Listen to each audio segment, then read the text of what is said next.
Haciendo teclas en forma de cartuchos de Nintendo 64. Sí, para poner la nostalgia directamente en el teclado. Primero recorto las portadas miniatura.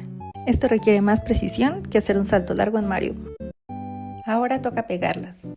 Super Mario 64, clásico obligatorio. Smash, adiós controles. Zelda, arte puro. Donkey Kong, plátanos everywhere. Rayman, no todo es Mario.